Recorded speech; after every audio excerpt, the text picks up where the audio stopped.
Today on CityCast DC, Bridget and I are going to try to settle an argument we had the very first time we ever met. That's right. And that argument is DC part of the South? And if not, what part of the country does it best fit in?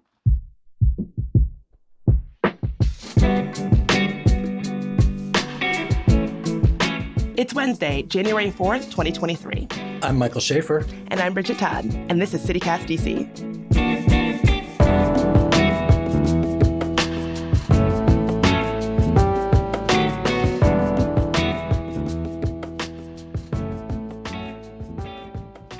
So you, Bridget, you come from the South, right? This is not arguable. That is absolutely correct. I was raised right outside of Richmond, Virginia, former capital of the Confederacy. When I would go to high school, I would drive down Monument Avenue and I would pass huge statues of Confederate soldiers on my way to school. Commemorating history and think nothing of it. So absolutely correct. I come from the South. I rep the South a little bit. Like, I'm very comfortable. I consider myself a Southern girl. So here's my question for you. What the hell am I? I grew up in D.C. I don't think you're a Southern boy. I'm sorry. I don't see it for you. I mean, I don't feel like one. I'll tell you that much. I grew up in Northwest Washington. My parents were New Yorkers. They had come for the federal government. Most everyone I know, well, let me subdivide that. Most of the white people I knew came from the North. A lot of the black kids I grew up with, they would have like grandparents in the South and go down in the summer and so on. But I don't think I have a Southern accent. I say insurance, not insurance. And yet, if you look at the map, right, and you look at history, this was a place that had slavery. It had slavery until Civil War. If you look at the demographic patterns, this wasn't like shaped by big inflows of migrants from Europe during the 19th and early 20th century. I think a lot of that would point to this being the South. So am I a Southerner? It's so weird. So I think all of that is correct. I think a lot of folks in DC and other urban cities around DC are so quick to be like, oh no, DC's not the South. DC's not the South. Because it's nice to think of yourself as being from some place that is different from the Deep South, right? Or like Appalachia or something like that. I think there's an inclination to want to distance yourself from slavery, even though, as you said correctly, DC was a slave state, or I guess not a state, but you know what I mean. I get the inclination. I get where that comes from. And so I think people who are quick to say DC is not the South because they want to feel like, oh, DC is a cosmopolitan urban place that would never condone slavery, that's BS. And I think I see a lot of that. But wait, do you think that's all it is? Because, you know, like that famous line from John F. Kennedy where he was dissing Washington and he said it's a city of Southern intellect and Northern hospitality. So he was saying Southerners are dumb and Northerners are mean, and Washingtonians, I guess, are both dumb and mean. I think there's some truth to that. But let me ask you, what makes you feel like, okay, I'm back in the South now? What are some of the things that happen? And then let's do those things happen in DC. Oh, I love this question. That's a great place to start. One of them is, and this you can be thinking of this as your litmus test to see, are you, Mike, a Southern boy or not? Okay. If you are having a transaction with a cashier or like a retail employee, do you find yourself making that transaction needlessly complex and long? And if that retail employee is making that transaction needlessly complex and long, do you find that charming or annoying? And here's why I ask. When I am in the South, if I'm buying a cup of coffee, it's never just, hey, how are you? I'll take a coffee. Here's my money. Thank you. It's, oh, your last name is Todd. Are you any relation to so-and-so? You look just like so-and-so. Like, and I find that charming. I find that to be like, I sure am in the South. When I take an Amtrak train that starts in Richmond, which I often do when I'm visiting my parents, and is heading up north, I know that the line for the cafe car is going to be down the whole train because the sweet old woman behind the counter is like having pleasant, polite, Southern-style chit-chat. When I take the train the opposite way and the crew is New York-based, that never happens. And so that's one. That's a very big cultural mainstay of the South. It is very polite to make encounters longer with polite chit-chat. I would say I get intensely annoyed when that happens. And it happens quite rarely, which both would argue that we are not in the South. Yeah, don't come to Richmond and expect a quick transaction with very little chit-chat. It's not going to happen. Well, when I'm on vacation, I'm charmed because it's like, oh, look, I'm experiencing the local culture. And that local culture is like 5 minutes to get a coffee. All right, what else? Oh, another one is if you are driving, are people likely to lay down the horn on you? In my experience, people in the South are not really super likely to hit the horn unless you're really doing something that you're not supposed to be doing. I think that people in DC are like polite drivers, but I think the further north you go, the more horn happy people are. And I think if somebody lays down the horn at you in the South, you have done something egregiously bad behind the wheel.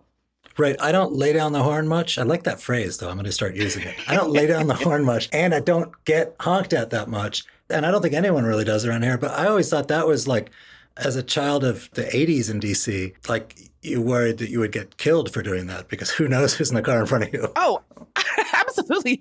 I'm like, if I were driving around in DC, I would like never exhibit some sort of any kind of like mild road rage or anything. I wonder if that's a holdover of just like having been here for so long, but it just doesn't come up in the South as much. Right. So if you go into a place and you ask for iced tea here, the default is that it's not sweet. Correct. Yes. Which would point to north. Absolutely. If you go to any place in the South and you say, "Can I have iced tea?" the default is sweet tea. And it is completely a rarity that you go to a restaurant in the South and you say, "Can I get iced tea?" And they're like, "Oh, we only have unsweetened, but here's some sugar." That would never happen. So someone would like call the police on you if a server was like, "We only have unsweetened tea, but I can give you unsweetened tea and a packet of sugar." Would never happen. Happens all the time in DC. All right, but what about the weather? And I know like climate change and everything, it's a trickier thing, but I feel like in the South, I mean, for one, the architecture seems in many places, at least in older places, kind of built for heat. And so do the people sometimes. But up here, what do you think? Do we comport ourselves like people who are accustomed to this? Ooh, I think we this do. is another good one that I think is a very slight but still important difference between something being the South and not the South. In DC, even though it gets very hot, people still wear suits when they're like commuting to work, even in the middle of summer, right? People still dress in ways that are not necessarily conducive to the heat.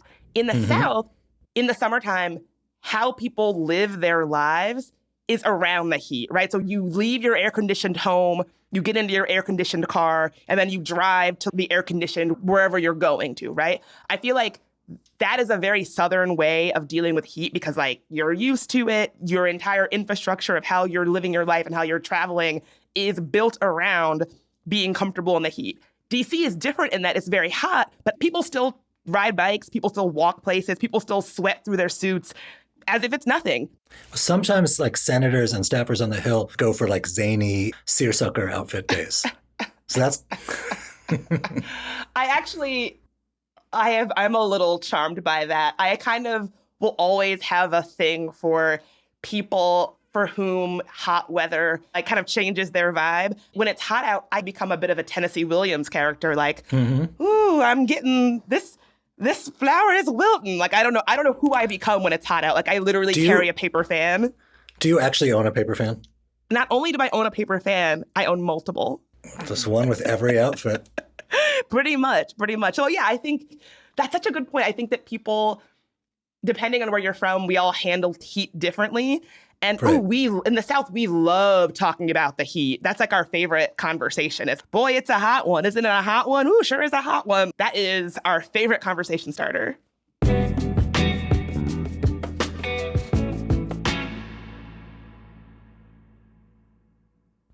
Right. So then the flip side of that, though, is the winter. And this one I know from my parents who were New Yorkers. And my mom in particular was just beside herself at the incompetence of Washingtonians in the snow, which, made us feel like we're Southerners because we can't take it the way these people do. I mean, I don't want to embarrass myself. I'm definitely the person, if there's a light misting of snow, I've got my hazards on, I'm driving ridiculously slow. And I feel like people in the North give us a hard time for not knowing how to deal with any kind of inclement weather, which is correct. We definitely don't.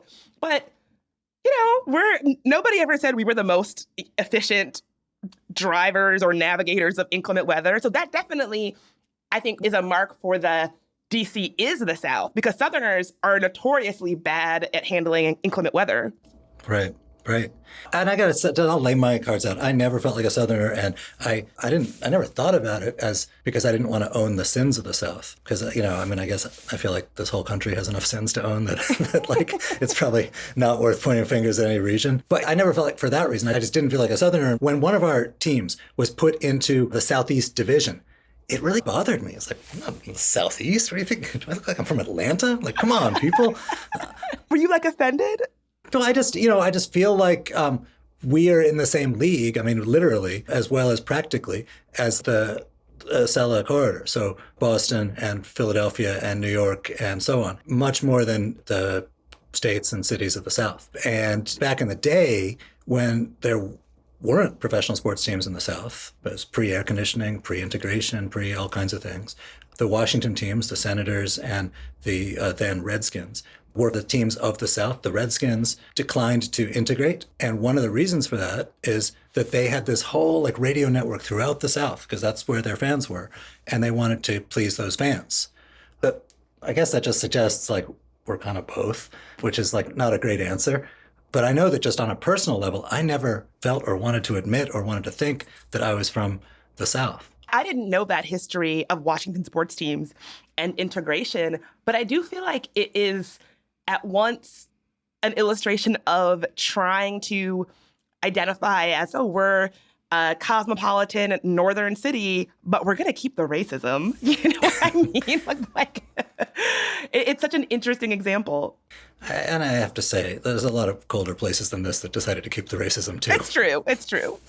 I don't know. I guess my theory of the case is this was the South. And I think if you look at before the Civil War, nowadays, I'm a proud DC person. So, of course, we stand up to Congress and we demand home rule and stuff. But the thing in the 19th century before the Civil War was that Congress and former President John Quincy Adams, they were trying to like interfere with DC by banning slavery here. And the citizens of DC were like, like you can't interfere with us, which is just to say this was in its arrangements, however you want to put it, that's a delicate term. This was the South. And then it had a formally segregated public school system, but it didn't have formally segregated public transportation. I mean, I guess it's like this duality. I just that the whole population of DC turned over so rapidly in the middle of the 20th century. The arrival or predomination of African Americans as it became Chocolate City, the departure of the former white residents, often out to like Falls Church and stuff. And then now this more recent gentrification change, such that the new white folks who came with gentrification didn't think of themselves as Southerners at all, but they've settled a southern patch of land. Yeah, I mean, I did a little digging into the linguistics and dialects of DC to answer the question, like, is DC the South? And what I found was that exact same idea, that over the years, the influxes of different kinds of people and other different kinds of people leaving has really impacted whether or not DC culturally feels like the South. And so Black folks moving in, white folks moving out, Northern folks moving in, Southerners moving out, all of those ebbs and flows has really shaped culturally if we think of DC as the South or not. And so I think you're onto something, that maybe it's something that is not a constant. Maybe it changes depending on what's happening demographically in the city. Right. I mean, you never meet like old people with the old Washington accent anymore. And if you do, they're probably from the distant suburbs. That's completely correct. In a piece for WAMU, they spoke to Minnie Anand, who was a doctoral student at Georgetown who studies African-American language and syntax at Georgetown's Language and Communication Center in DC. And she did this project where she talked to longtime Black DC residents who had been here for generations, and they have their own distinct linguistic style. And basically, it comes down to this thing called vowel centralization. The vowel before an R gets pronounced in a different part of the mouth, leading words like carry to be pronounced like curry, or strawberry to be pronounced like strawberry. And she says that the definitive test for if you want to see if somebody has a DC accent or not is to ask them to say this sentence. I like to go strawberry picking with my mother in Maryland. In Maryland? In Maryland, right. And so she says this sentence hits on all the main DC accent traits. If they have a DC accent, it will sound something like this. I like to go strawberry picking with my mother in Maryland. So the dropping of the R is very important. And importantly, that is not a Southern accent. That is a very different thing than a Southern accent. Oh, that's so interesting. How would a Southern accent say it? How would someone say it where you grew up? Ooh, I guess it depends on who you ask. They might say something like, I like to go strawberry picking with my mother in Maryland. It wouldn't be Maryland, it would be Maryland, but definitely drawn out long. And then it would be followed by a bunch of information about the mother that nobody asked for, who she was related to, perhaps where she got her hair done earlier that day, and so on. Well, wait, are people here like nice? And I don't mean like genuinely nice, but I mean nice in the bless your heart kind of way. No. I'm going to say, I mean, what is that saying that some places the people are nice and not kind, and in some other places the people are kind and not nice? I might have that reversed. But yeah, I think in DC, people are nice, but I wouldn't necessarily say that they're kind. I guess I take that back because people in DC, they will help each other. Like, we are a community where when stuff is hitting the fan, people will help you out. I've definitely felt that on the street where if I needed something, people will be quick to jump in to support. And I don't know if that's the case everywhere. What do you think about that? Oh, I don't think there's like a culture of like, I walk the dog in the morning at 6:30 in the morning, and I pass a bunch of people, and I don't feel any obligation to say hello to the ones I don't know. And I think in the South, there's much more of a culture of you acknowledge the person passing you by, you say hello, you smile. And I don't think I would be like a weirdo if I said hi, but I don't feel like I'm a jerk because I didn't. If I see people I know, of course, I'll say hi. But I think that's like a little tell in the moment. Oh, that's such a good point. So my mom is the quintessential sweet Southern Black lady, and she's very, very smiley. We'll say hi to everybody. And when I was living in New York a few years ago, and we were walking down the street, my mom walked by somebody and smiled at them. And we heard this person turn around and say, what's she smiling about? Like, who is she smiling at? And I was like, yep, we are definitely not in Richmond. We are definitely in New York. Just, yeah, getting an attitude for smiling at somebody that you didn't know on the street. I'd laid my cards out, but let me ask you this. What do you wish? Do you want people to think of you as someone who lives in the South or not the South? I talk crap about it, but I will always rep the South. So I have no problem being considered a Southern girl, because that's how I think of myself. I'm vast. I contain multitudes. But I actually think that DC is not the North or the South. I think it's its own separate thing, like the Mid-Atlantic region. The same kind of way that, sure, Atlanta is in Georgia, which is a Southern state, but nobody thinks of Atlanta, the city, as the South, or nobody thinks of Miami as the South. There are some places that just are their own separate thing, and I think DC is one of them. Right. Right. That's a very good point. We're floating out to space. All right. Thanks, Bridget. Good talking to you. Yeah, this was a good conversation. Always down to have pedantic, low-stakes arguments about what's happening in D.C.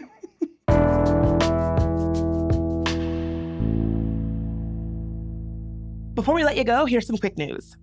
Welcome to 2023, and there are a bunch of new laws in the area. The minimum wage in Virginia bumped up to $12, up from $11 per hour, and the statewide grocery tax was also lowered, so congratulations, Virginians, on being able to save a little bit of money. In Maryland, weed is officially decriminalized, and the state will also start discussing regulations next week for how full legalization will work. Plus, they also raised the minimum wage to $13.25. And in D.C., government workers officially get more paid family leave now, so mostly pretty good news. Meanwhile, the federal trial of 5 members of the Proud Boys is taking longer than expected to get off the ground. And that's because the court can't find Washingtonians who could fairly make up the jury. It needs 12 residents who can put aside any preconceptions about the group and also do not have strong feelings about the Holocaust, the Black Lives Matter movement, women's rights, or gay rights. So good luck finding that in D.C. And lastly, the Washington Commanders revealed their new mascot on New Year's Day. Welcome to the field, Major Tutty, a 6'5", dabbing, military-loving pig. In true Commanders form, there's already a lawsuit related to Tutty from members of the former NFL team, the Hogs, which the new mascot is meant to tribute.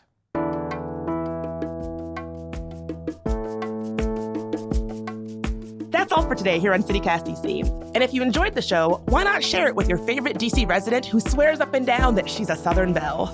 We'll be back tomorrow morning with even more news from around the city. Talk to you then.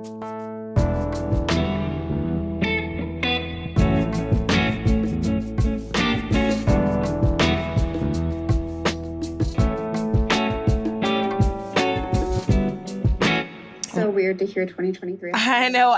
I'm going to be getting it wrong and probably until the end of the year.